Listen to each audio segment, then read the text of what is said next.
taxa, and we made it to the Arthropoda superphylum that contains the onychophorans, tardigrades, and arthropods that you're supposed to begin covering today, but we'll cover in the lecture.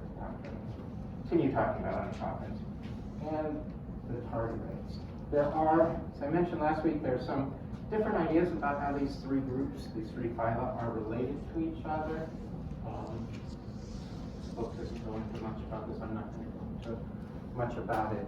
Our book tends to take this notion that onychophorans and tardigrades are closely related in that they share non-articulated clawed appendages, and some molecular phylogenetic investigations support this. The onychophorans, we had one preserved sample in the lab. These are individuals that have sets of fleshy, lobed appendages that past interpretations were that these represent somewhat of an intermediate, a missing link between the annelids and the arthropods. Annelids, if you remember, are segmented ringworms. Arthropods are also segmented, and there are hypotheses that these shared a common segmented ancestor, and the onychophorans represent in between. That they bear some characteristics of arthropods, having these sets of paired appendages, and they are somewhat worm-like.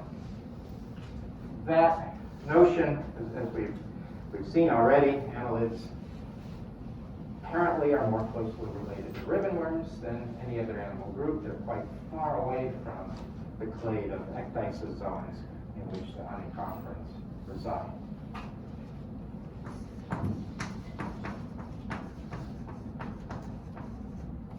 There are only about 200 species of onychophorans.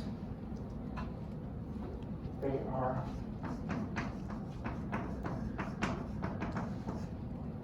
all terrestrial, so they tend to occur in moist habitats. So this is something that we haven't discussed for a particular phylum already. Onychophorans are the only phylum of animals that are exclusively terrestrial. None of the other phyla are exclusively terrestrial phyla. They have these stubby, non-jointed appendages along lengths of their body. They have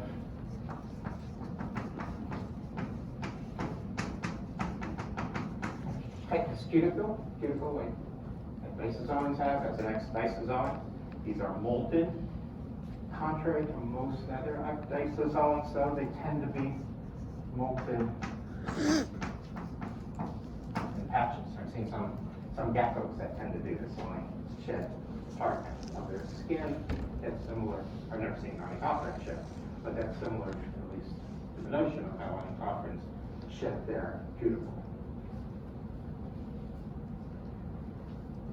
They do, so they're primarily terrestrial, but they do have a deep fossil record where they were formerly marine.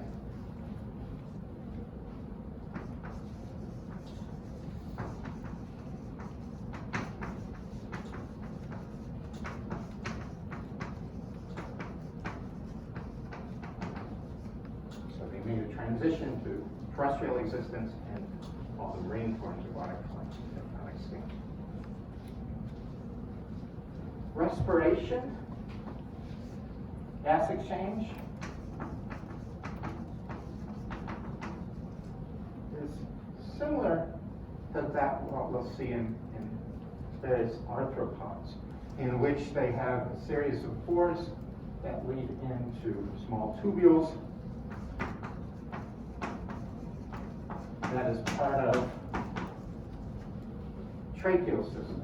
So gas exchange, gas is brought in through little holes, spiracles located along the sides of the body, and gas exchange takes place across internal membranes. This we also see insects, spiders, and a few other arthropod groups, presumably independently derived in each of these groups.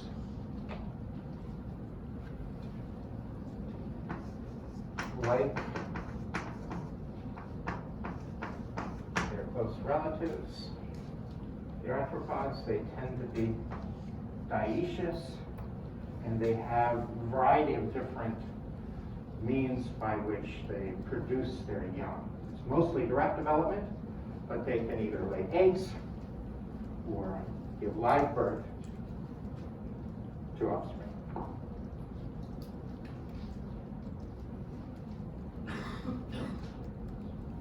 I forgot.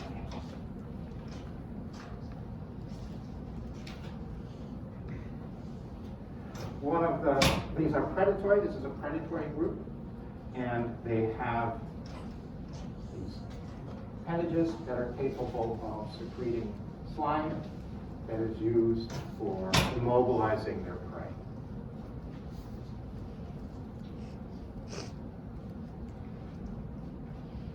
There are two main groups of onychophorans that have rather distinct distributions. They're peripatids, mostly tropical in their distributions. The pericatopsids are more temperate. You can see the extensive fossil record, Burgess shell from the Cambrian, noted here, other locations where fossil onychophorans have been observed.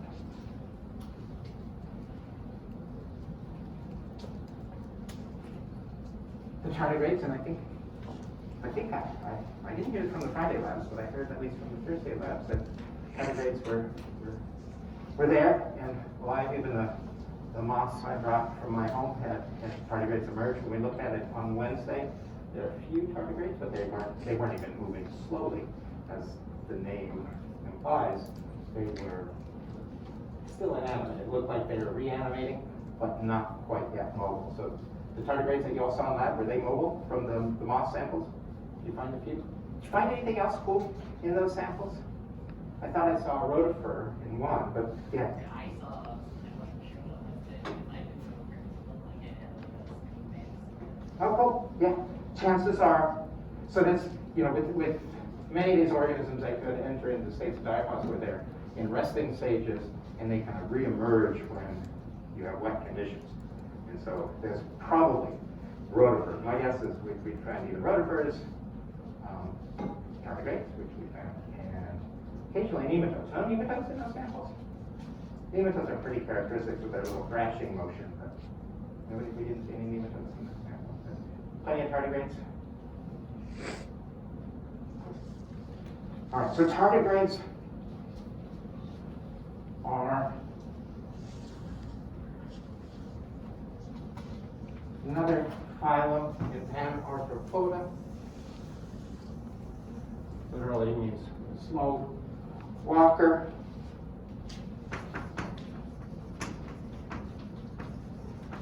Also known as water bears. They're bear-like, somewhat bear-like appearance. They have these 4 pairs of appendages.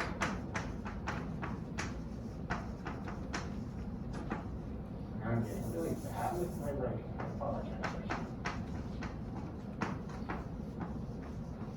4 pairs of appendages with claws. On the ends of these appendages, the claws can vary in aspects of their morphology. It's often diagnostic for identifying species.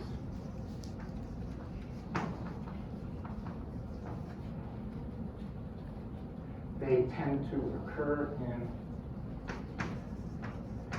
marine, freshwater environments, and terrestrial environments where there's some moisture. In a thin coating of water that may cover moss, they can occur in that. Or like the samples I brought in, they were in a cryptic or cryptobiotic state, and then reemerged after a few days in water.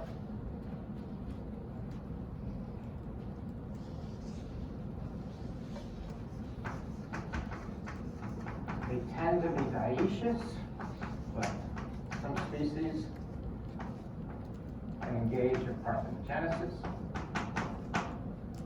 production of females from unreduced gametes. And the interesting feature that they exhibit is this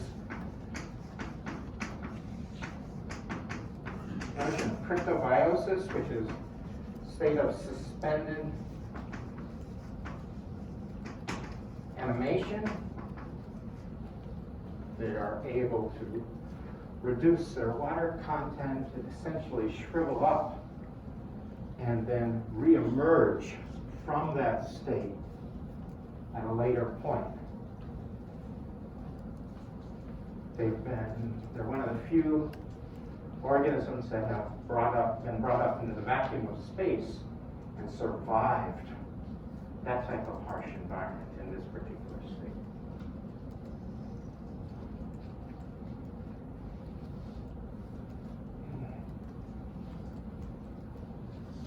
So it wasn't too much that I had finished last week, but those are the unconference and the target is what I'm going to be spending the rest of today on, as well as Wednesday and Monday are lectures on the arthropods. Arthropods are the largest phylum of animals, and many of the subphyla within this group, for example, are incredibly large crustaceans, incredibly large groups as well, that exhibit a lot of morphological diversity and unique evolutionary trends. So I'm going to be spending these next few lectures covering them. On Wednesday of next week, we're going to have a guest lecture from a postdoctoral research associate in the Museum of Zoology who's studying aspects of insect biology. So he will be giving a guest lecture next Wednesday.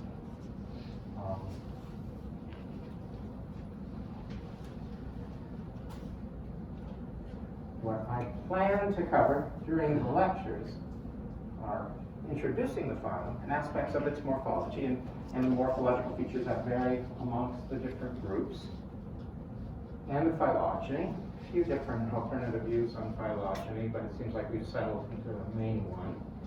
And then discussions of these subphyla that are contained within the arthropoda. Arthropoda, too. The name arthro refers to the fact of a joint. Poda, feet. So these are all animals with jointed appendages. It's a feature that they all share in common. I think our book talked about the fact that some people support, we talked about this with regards to vertebrates, in terms of raising these subphyla to the level of phyla, and we can have that conversation here today, but it's kind of these notions of rank. What defines a phylum? Something, they possess key features in common. Clearly the jointed appendages are something that you say keeps using in common. If we looked at the depth of these groups in terms of when they originated and how old they are, maybe that would be enough to support their distinction. Their unique morphologies in each group would be enough, but these are more philosophical, taxonomic discussions that I won't engage in here. Well, before we move, so I think I counted this in past years, but I'm pretty sure the chapter on arthropods is the thickest chapter in the book. Certainly we have multiple chapters on the different vertebrate classes, but this chapter, I think it's 13 on arthropods, is the largest. So, what interesting feature did you learn about arthropods from the chapter reading, or if you've had any direct interactions or experience with arthropods that you'd like to share? Yeah. I've been struck by IT before as a kid, but something else that I found from the reading was that there's like this section on spiders, and that even though there's like this culture around them being harmful, they're really not that harmful because it's rare that they bite, and sometimes they do bite you, it's rare that it's going to actually harm you. You know, like there are spiders that can harm you, but most of it's just they're exaggerated, like fear. But it is, if anyone wants to admit that they're arachnophobic. Yes. So there is, you know, like I know many people are afraid of snakes, and some people love them.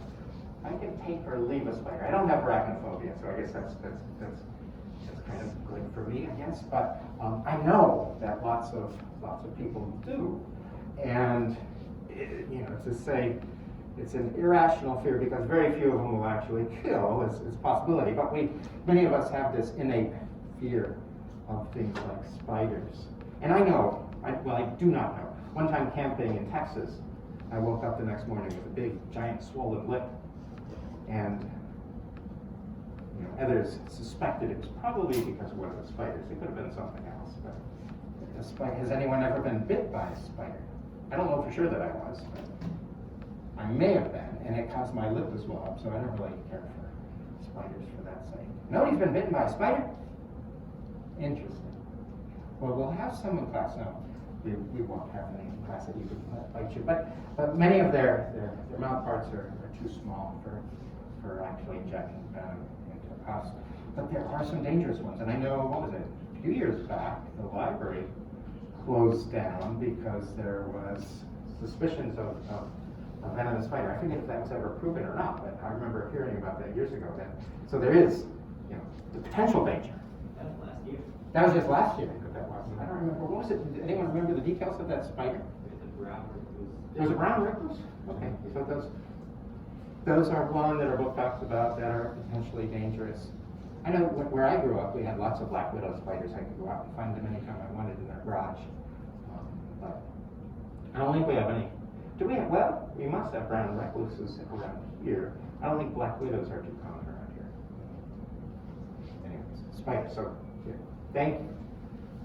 And spiders are very cool because they have venoms that they use for paralyzing their prey. Some of them, mostly they feed on insects and so forth. So some of these compounds could be developed for use as pesticides and so forth. I don't know if we've gone that far yet, but there's at least those notions out there. Yeah. In the same line of spiders, they have the apparently second strongest tensile strength material that they produce with their silk, which I thought was the first, and was for some capacitors. And our book said it was second. So Yeah. oh, what did they say? That's right. They said something was It's like fused telepath or fused quartz, I think it was. fused quartz. Yeah, something about yeah. That's right. So it's second strongest material, more stronger than steel of the same diameter. Tensile strength of spider web, which is another intriguing feature. Anything else? Something else? So we talked a few about spiders. Any other aspects of arthropod biology? Or something you want to share? Some experience you had with an insect? Yeah. I've seen a velvet ant, that was wild. A velvet ant? It's like a species of pointless wasp that's bright red and said that one was species. Ah. Velvet. I did not know. It's a species of wasp. I'll have to look that up. A velvet. I know in where parts of South and Central America there are bullet ants that large ants that can fall out of trees on you. And then when they sting you, it feels like you've been hit by a bullet, why they're referred to as bullet ants. That seems much worse than a spider bite in many cases. I've been in situations where those ants are around, but I've not been stung by one of those. It's supposed to be horrible. Nobody's had a botfly? Anyone know the life history of botflies? There are botflies around here that will lay eggs into a wound, and then you have a little maggot growing inside you. I actually have a colleague who's actually faculty here who had a botfly. He let it develop in his body and ultimately emerge as a little fly. Nasty little beast. Anything else from readings or from experiences? Nobody's had a cool experience with scorpion? Yeah. I've had experiences like crabs. Like everybody's spoken about like the lobsters and the crabs and crustaceans, but like I feel like when I was a kid, like one or two times I would go out to the beach and try and like catch these hermit crabs that you could like see bubbling, like you could see like the really bubbling up under the sand, and then you would like, try and take them out and they would just immediately like jump off you, but it would be like once you caught them, but it was very cool. Yeah. A hermit crab or was it a mole crab? Yeah. Sand crab, yeah. Like a crab, like that you kind of just pick up and catch right up. They're really small. Yep. I did the same thing when I was little. I go to the beach, see the little bubbles popping up, and there's lots of mole crabs or sand crabs that live in kind of intertidal environments. And a wave comes ashore, and they may come up on the wave, and then they'll burrow down and see little bubbles coming up through the wet sand where they live. And then you dig down and you pull them out, inch or so. Sometimes females would be full of eggs. They brood their eggs, I can remember. So those mole crabs, sand crabs, that's cool. Anything else? All right. Well, so Arthropoda includes 5 main subphyla. The trilobites, which are an extinct subphylum.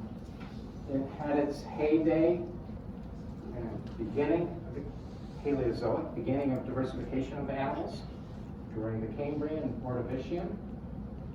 Numbers tended to dwindle, and less diverse through the rest of the Paleozoic, and ultimately going completely extinct by the end of the Paleozoic.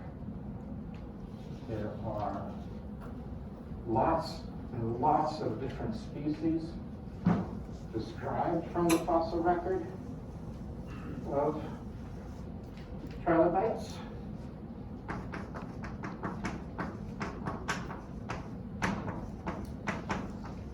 Estimates I could find in tens of thousands of species.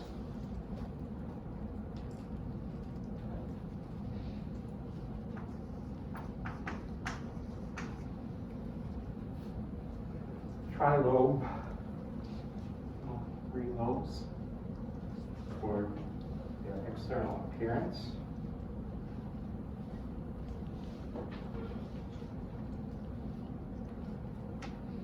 Chelicerata or Chelicerata, I've heard it pronounced both ways. I pronounce the little crab-like, pincer-like claws as chelae with the hard CH, but I usually refer to these as chelicerates. If this is a large group,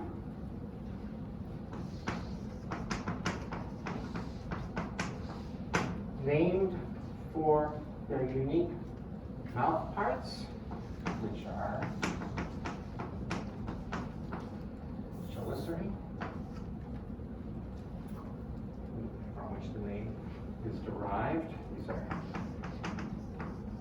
pincer-like mouth parts that include things like this and this: spiders, scorpions, sea scorpions, which are another extinct group. horseshoe crabs, which you saw the video at the beginning, sea spiders, lights, and then a variety of other minor groups. There are probably somewhere more than 100,000 species of lizards. The subphylum is much larger than most other phylums. The only one that probably approaches it are the mollusks.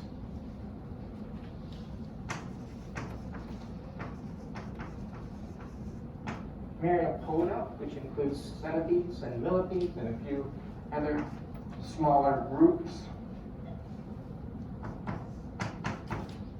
That's about 15,000 species. And Nematodea, myriad, for the variety of legs that they possess.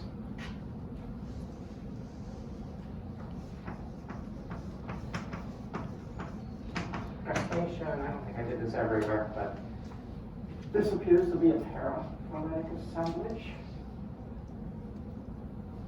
Things that crusta, things that bearing a shell, things like crabs and lobsters and mole crabs and shrimp,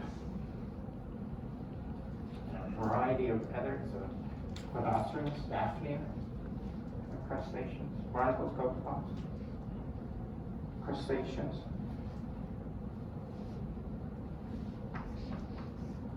Somewhere around 70,000 species.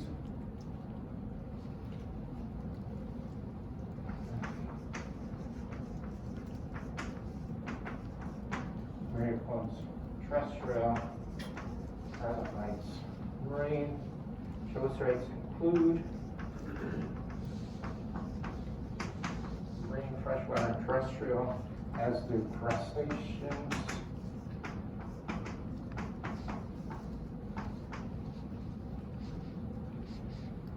And then the largest group, so named for their 6 appendages, the hexapods, which include, the vast majority of hexapods are insects.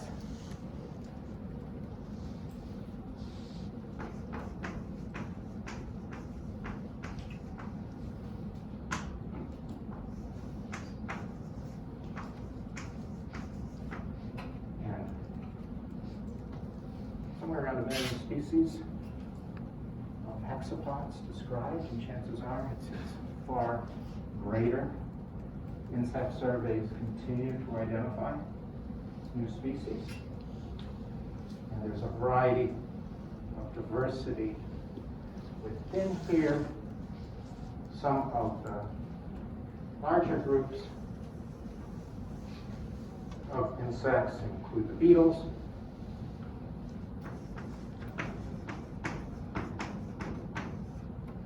which have more than 300,000 species in this order, Coleoptera. Beetles are by far the largest taxon of animals.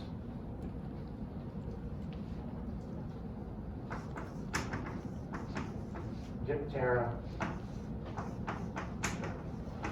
flies, and so forth. More than 100,000 species.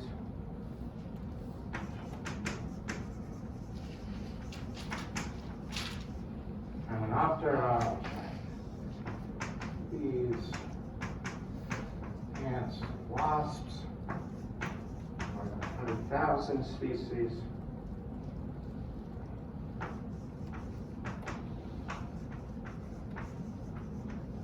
Lepidoptera, also somewhere around or more than 100,000 species. So many of these groups, I did not say who they were, Lepidoptera.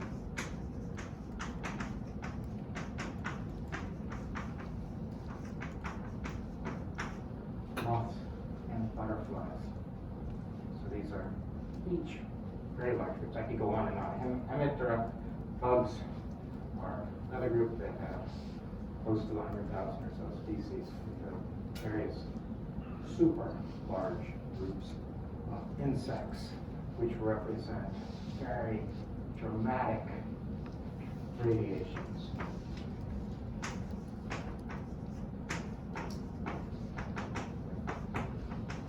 Very high rates of diversification account for such amazing species richness within all of these groups.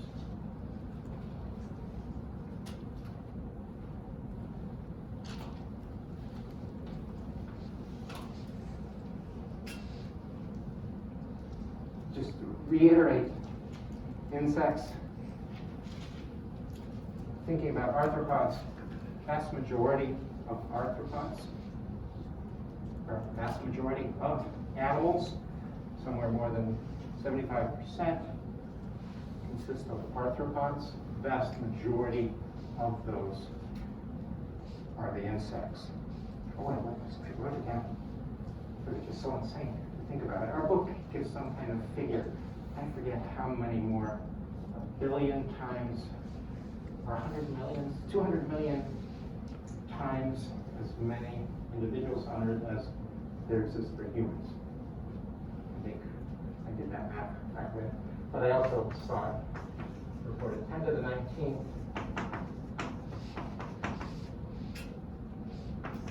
Insects are alive typically at any one point in time, 10 to the 19th individuals. And some colonies of ants can be tens, if not hundreds of thousands of individuals in a particular colony. So they form very large groups and are super abundant. I've read statistics too with regards to how abundant ants are, and it is awe-inspiring to think about how super abundant these are.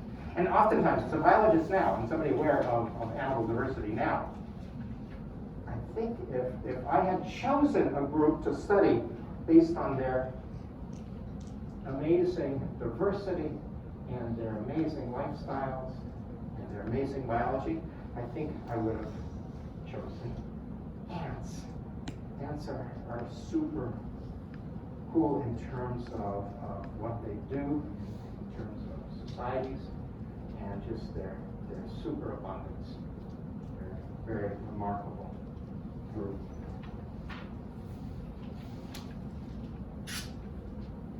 In terms of the fossil record,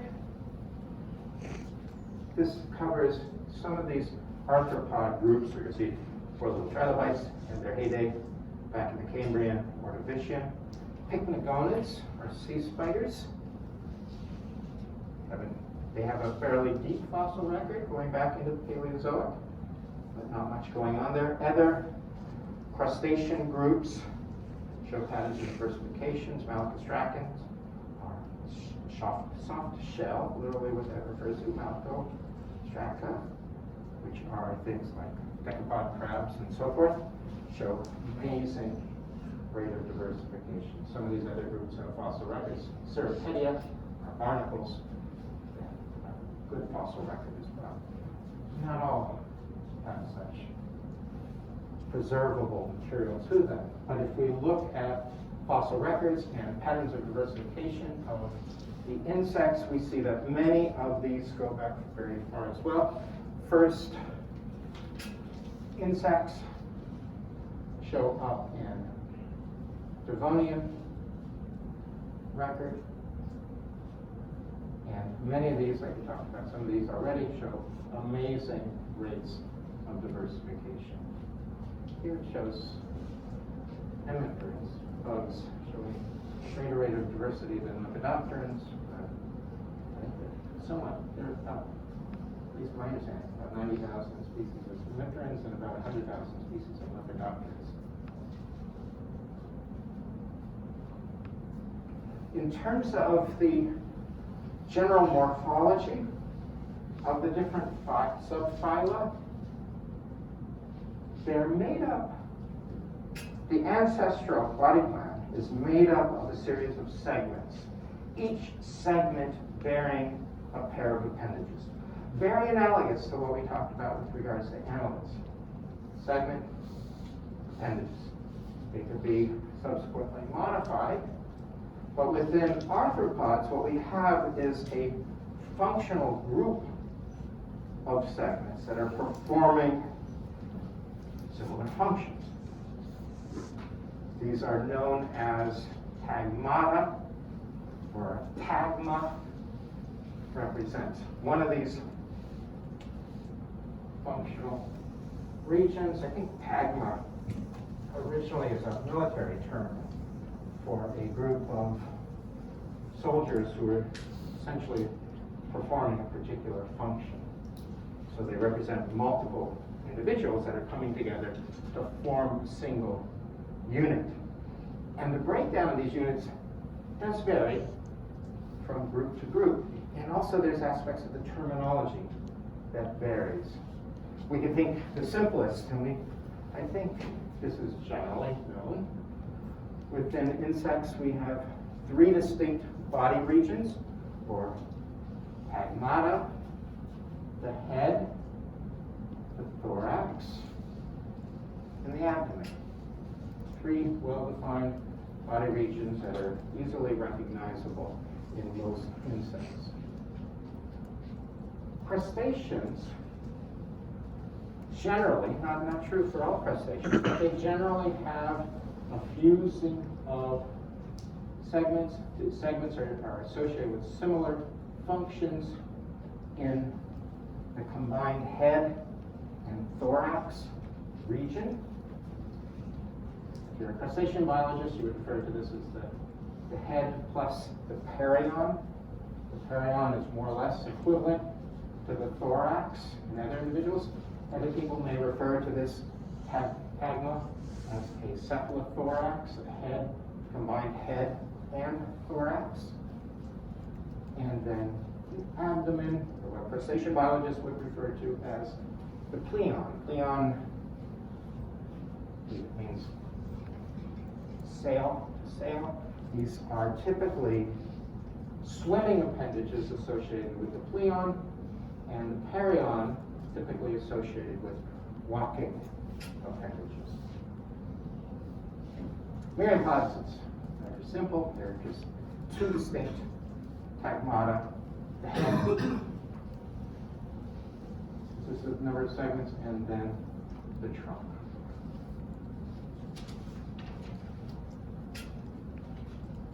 Chelicerates have cephalothorax and abdomen, typically, much like crustaceans typically do. But if you're a biologist of arachnids, others refer to this as the prosoma, the first body, and the opistosoma, the rear body, right? We've had this term already a few different times in class. So the opistosoma and prosoma, or cephalothorax and the abdomen. Trilobites are similar to insects in that they have segments associated with the head region, the thorax, and the abdomen. But head region is referred to as the cephalon, and the abdomen is referred to as the vagina.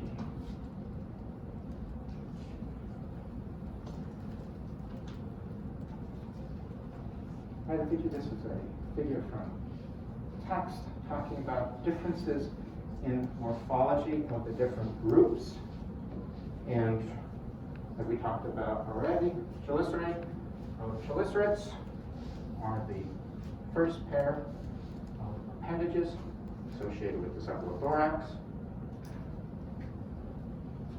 that are distinct from what we see in other arthropods. These mandibles that may be more associated with chewing or grinding or cutting. These are more, chelicerate tend to be more pincer-like, chelae, or fang-like in the case of the spider. Chelicerate versus mandibles. The other is aspects of the appendages themselves.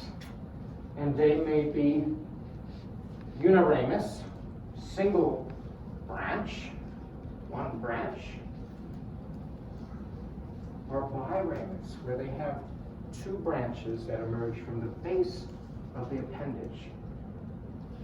This is normally what we think of when we think of appendages, a single branch.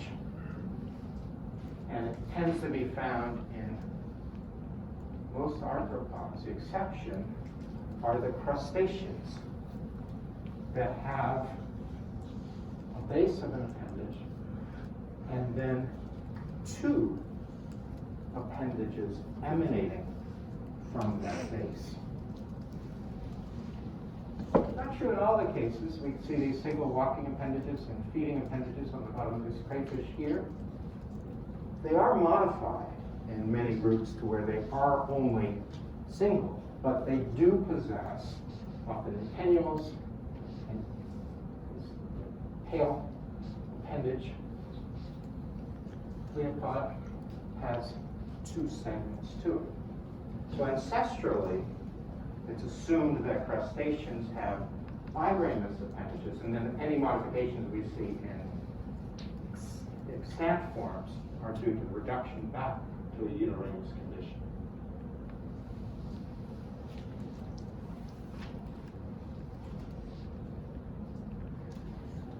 Each segment itself consists of distinct parts. This is showing the wing. These are showing a segment for an insect that has wings, but we have different parts of that segment: sternum on the bottom, the notum on the dorsal surface, and the pleuron on the individual surface, on the individual sides, lateral sides, and then we have legs emanating from each of those segments.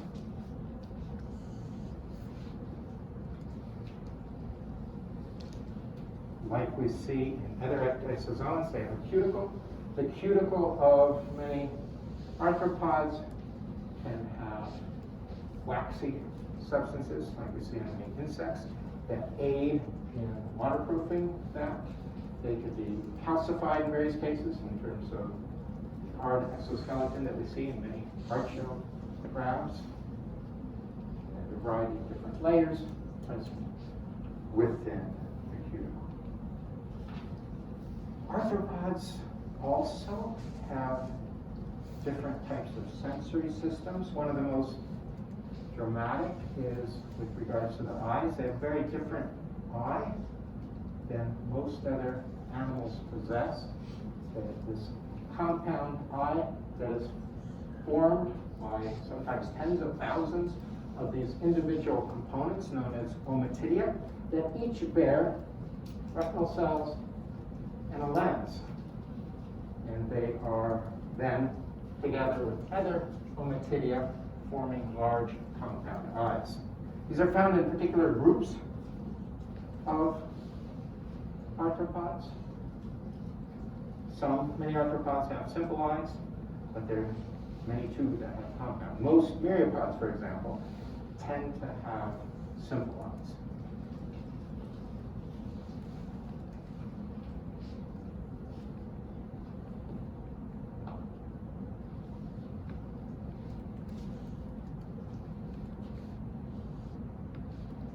Here we have basic simple eyes and various chelicerates. Let's see spider, scorpion, spider. Myriapods tend to have simple ones. One of the exceptions, I don't know if anyone's ever Scutiger, common house centipede around here, that have, if you ever get a chance to look at them closely, they're usually too fast to observe, but they have these compound eyes. Some chelicerates, horseshoe crab has large compound eyes on its dorsal carapace, and crustacea and hexapods have well-developed compound eyes in most cases.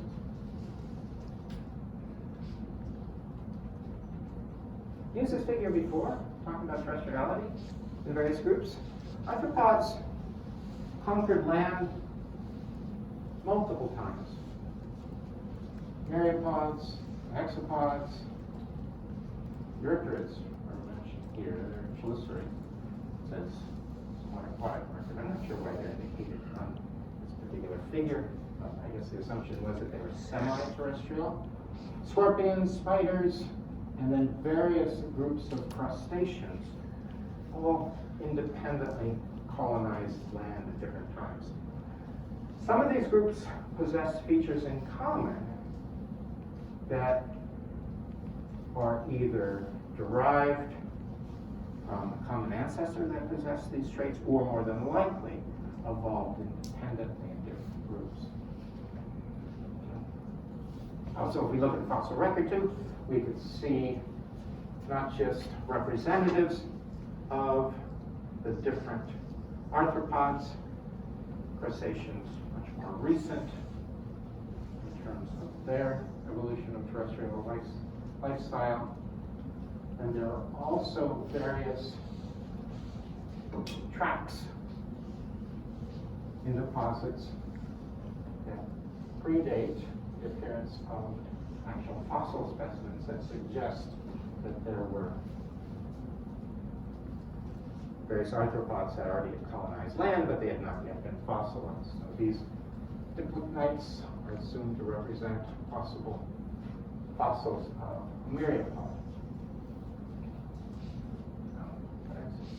Getting at was one of the challenges is aspects of respiration.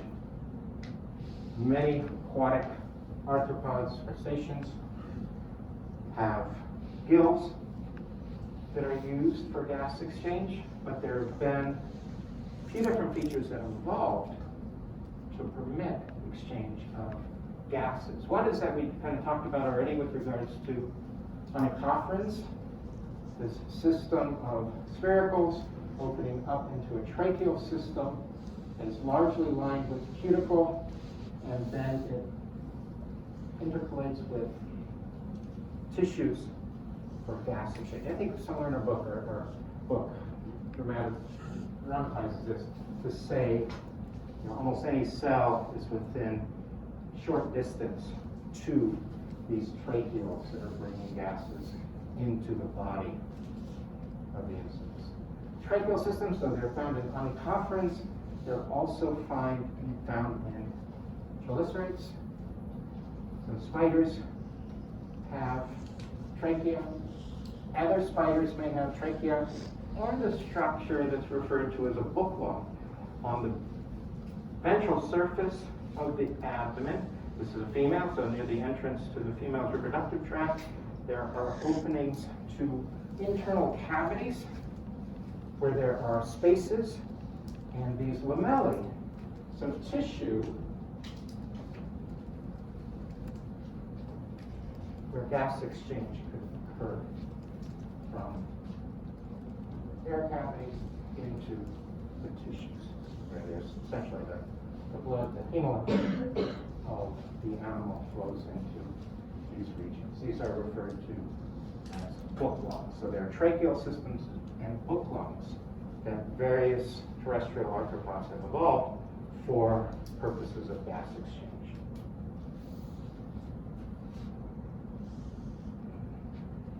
So in terms of phylogenetic relationships of arthropods, the book talks about the hypothesis involving uniramia and biramia. So those arthropods with uniramous appendages are grouped together. That's been thrown out for a while. The main controversy today, although this is largely supported, is with regards to relationships of myriapods and chelicerates. So one, this notion of paradoxopoda, kind of the odd leg, the puzzling legs, or myriacolata, combination of myriapoda, chelicerata, suggests that these two share a common ancestor, while the mandibulata one proposes that chelicerates and those possessing mandibles, that is all other arthropods, are separate. So this is a distinct clade, the mandibulates and chelicerates. Where we put trilobites into all of this is is even more controversial. We can't get good molecular data from extinct trilobites, so it's hard to place those in there, but there are different ideas about where trilobites occur in this tree.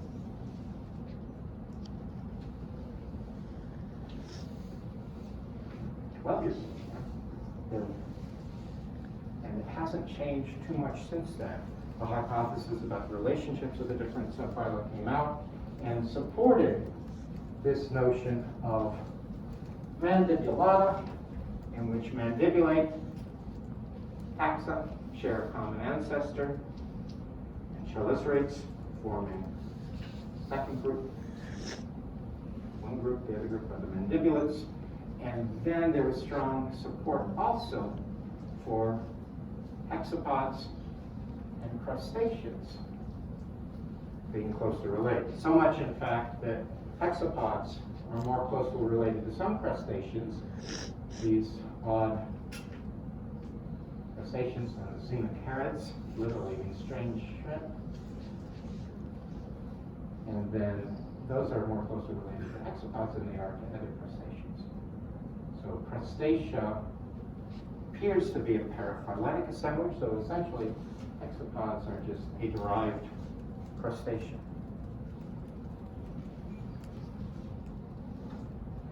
Conveniently, our book also follows this particular hypothesis in which mandibulates are grouped together, supported by molecular characters from some studies, as well as the shared presence of mandibles.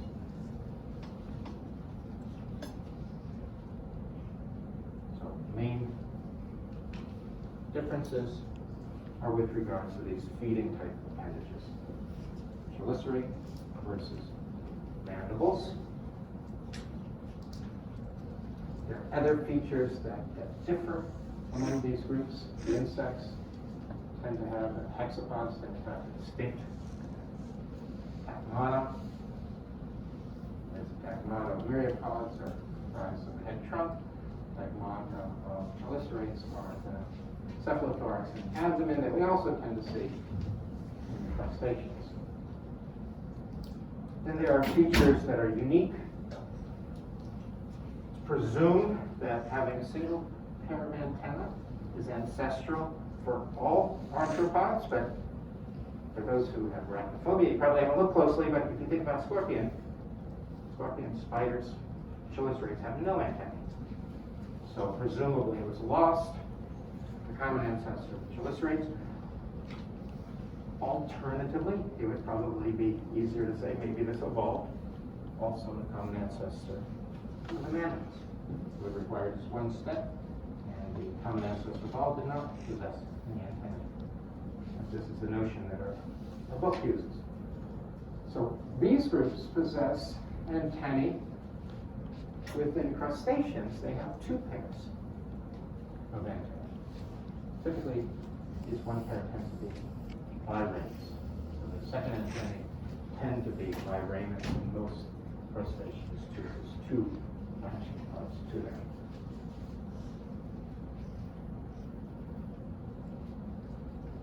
Other unique features of the groups, hexapods, as the name implies, have 6 legs. Crustaceans not all possess the nuclear larval stage, but it's a distinct larval stage that crustaceans possess. Non-segmented larval stage that has a single medial nuclear eye, just a small little eye spot present on it. It's distinct to crustaceans.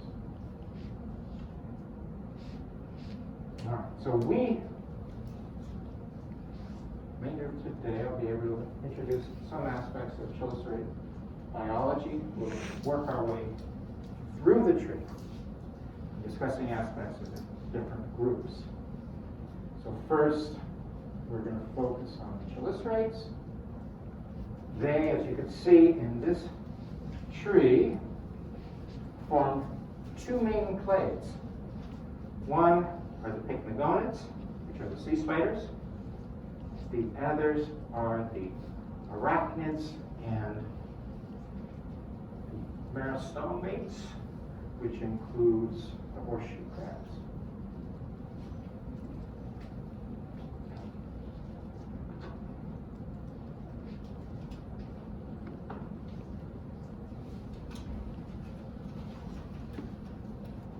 So what we have are three main groups within the chelicerates. Pycnogonids refers to, I don't know those word derivations, but at least I wrote it down. Pycnogonid translates into thick knees. And apparently somebody thought sea spiders exhibit. The meristomates, which includes this extinct group, Eurypterids. Uri for wide, peri for wing. I don't know if anyone noticed when I was mentioning all those insect orders. Coleoptera, Hymenoptera, Lepidoptera, and there was, Diptera. Ptera was present in all. Ptera for wing. Pterodactyl, meaning bigger wings for large reptiles. So ptera means wing, wide wing. This is for the carapace that grows over top of the body and is rather wide. Horseshoe crabs, xiphoceurids, xyphos, it's a sword, type of sword. Urids, Ura. Remember what Ura? URA? Everybody remember Ura?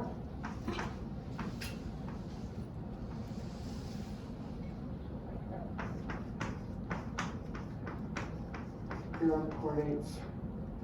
What else do we have here? Euro for tail, right? So swordtails, essentially. I think swordtail fishes are known as Xiphoceura. Is that correct, Elise? Xiphoceura, swordtail little fishes. I think that's the genus name for swordtail fishes. Xiphoceura. And then the arachnids, which are a very large group that includes spiders, scorpions, ticks, and mites. Those are the main groups we'll discuss. There are 8 other orders of arachnids that are extant, but I'll just briefly introduce those.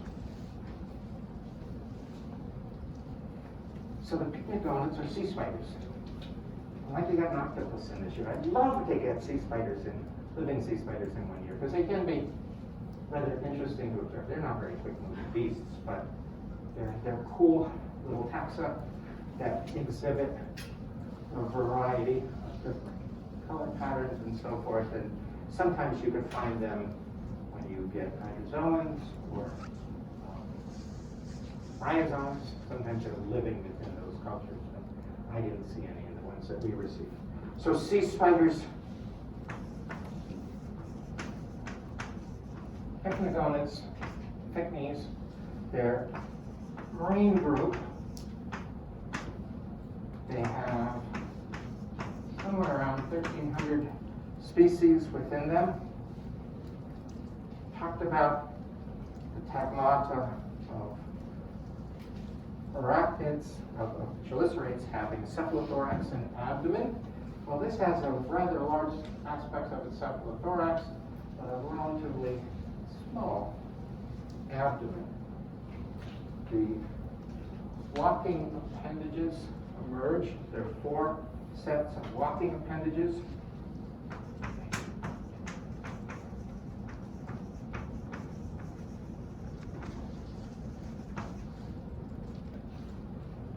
That emerge from the thoracic segments.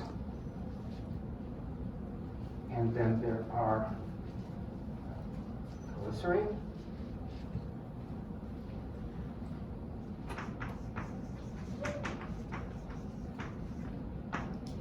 And these palps that are also associated with feeding. So they have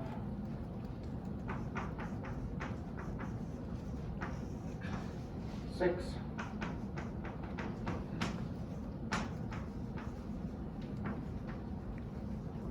pairs of appendages. That tends to be the common feature within most chelicerates. So pair of chelicerae, palps, and then 4 walking appendages. We think of spiders that have 8 legs, 4 pairs.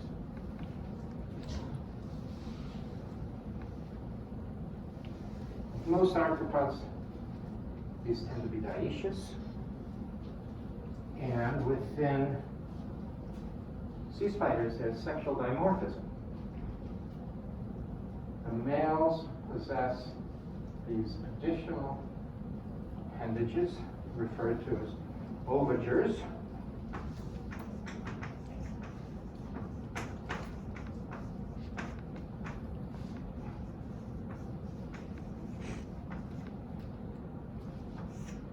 That are used for holding on to egg masses of embryos. So these are fertilized eggs that this male is holding on. So the male holds on to the eggs.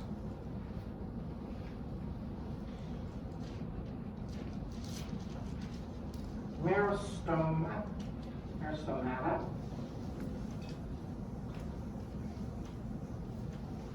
is the group that includes horseshoe crabs and these sea scorpions, or what are referred to as eurypterids, that have, I mentioned earlier, the wide carapace. I was thinking of horseshoe crabs, but a large outspread appendages of these, where they extend out like wings.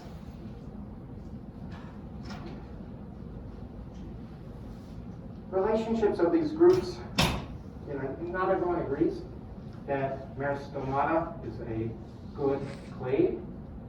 Remember, we're dealing with one group of animals, these sea scorpions, that are extinct, so we can't get good molecular data from them. Instead, what you need to do is map morphological features, use morphological characters to build a tree to try to build hypotheses about where the sea scorpions lay. So the sea scorpions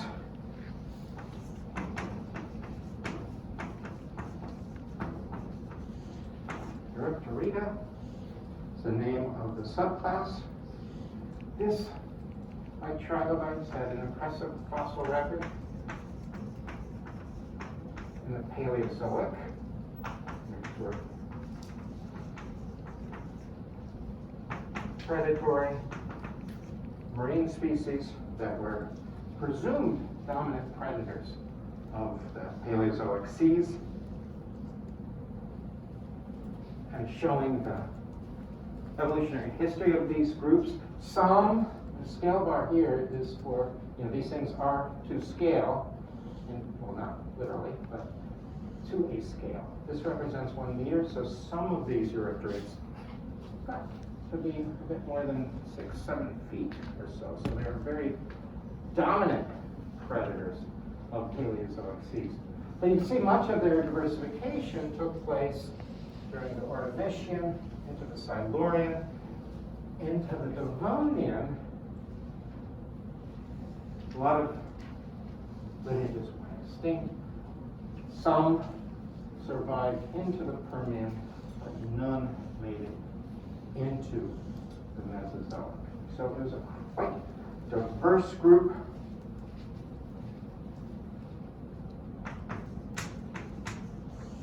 Several hundred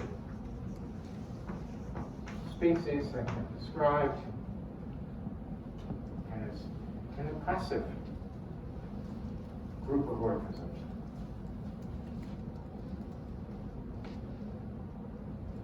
The horseshoe crabs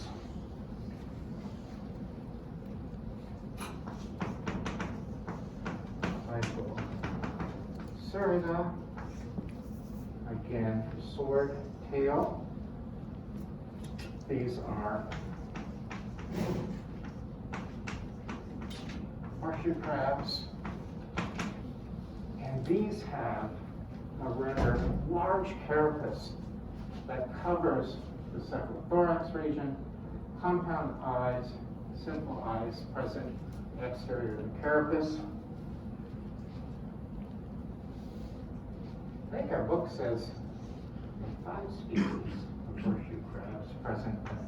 I only see records of 4, so 2 of those may have been recently lumped together. So there's 4 living species, but the lineages date back to Paleozoic times, so they're a rather old group. Some people think of these as a living fossil because they're not all that different than fossil representatives.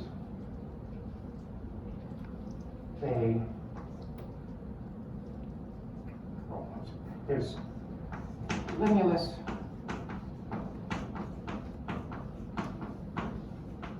Polyphemus is the one that occurs along the eastern seaboard of the U.S. and the Atlantic. The other 3 species all occur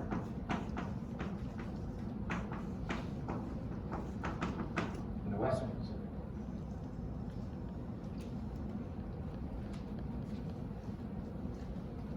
Aspects of their morphology, again, the large carapace with these rather large compound eyes. We're ordering some for the lab this week. Hopefully they come intact. Many years we get little and small, cute ones. There was one year we had giant ones. They're huge. And they're not too, they're not going to bite you or pinch you. But it's a little impressive to work with a large specimen like that. I remember when we had these large ones, it was very difficult to get them out of the container they were shipped in and into the aquarium. Hopefully we get little small fish that are more pleasant to deal with. So carapace, and then abdomen. They have, again, chelicerae, palps, and then 4 sets of walking appendages. Their abdominal segments bear extensions, coverings underneath, which are small layers that comprise respiratory structure known as bucceals. The long telson, for what gives it a name, is highly recognizable. They could use it for flipping back over and so forth. One other feature that these tend to be dioecious. I think they're all dioecious, tend to be. They are dioecious, and males have, these are sexually dimorphic, to where the males have modified appendages that are used for grasping on to the feeding. I think for those who saw the movie at the beginning, they talked about a female comes ashore with a male grasping her. They use the modified appendages for grasping on the female. We do have we'll see what the individuals we have, but I know we have a male, preserved carapace of a male, the body of a male in lab that will be able to visualize those modified appendages.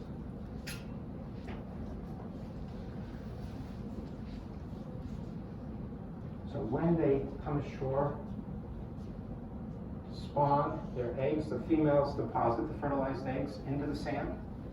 They focus on very particular regions because if they're too high up on the shore, the eggs tend to dry out, so you get little survival.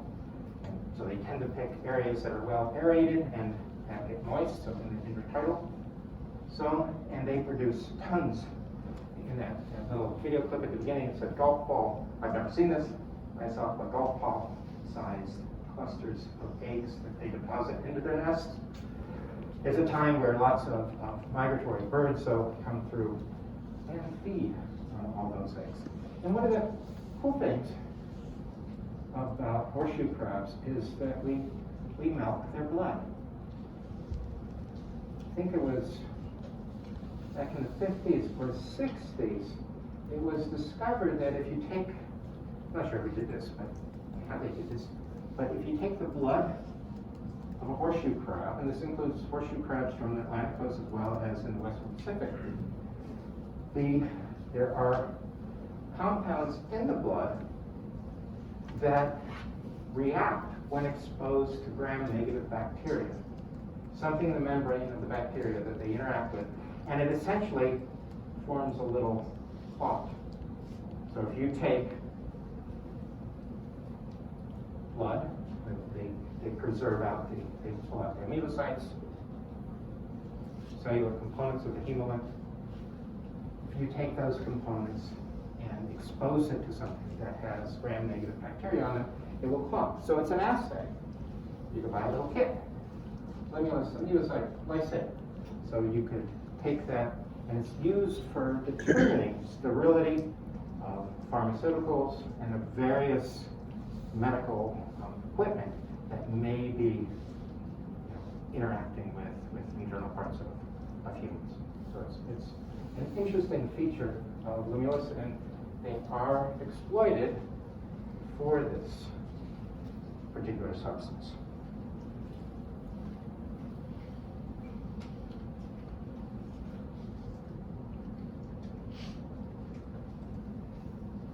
So I'm not going to start arachnids now because there's a lot to cover, and we've got just a little bit more than 5 minutes left of the class.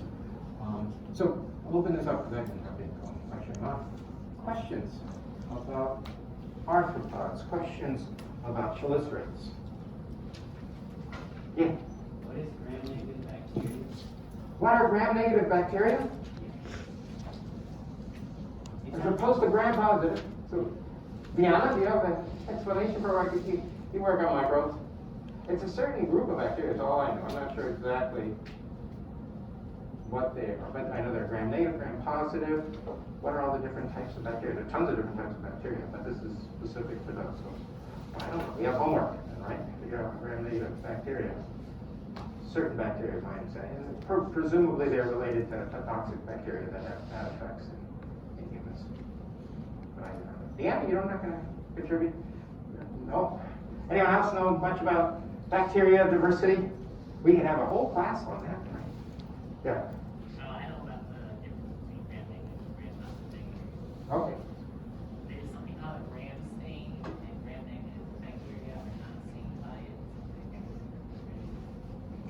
So they wouldn't be able to stain. So maybe this proof would be, so maybe that's part of the situation. If you have a particular drug, you can identify the gram-positive bacteria because they would stain, so you couldn't identify. I don't know. Cool. Yeah, we'll look in that gram-negative bacteria. Any other questions about chelicerates, arthropod biology?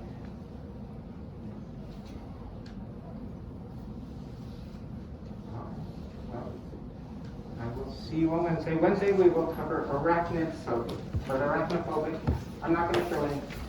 I may show a video that features some spiders, and it's the beginning of class.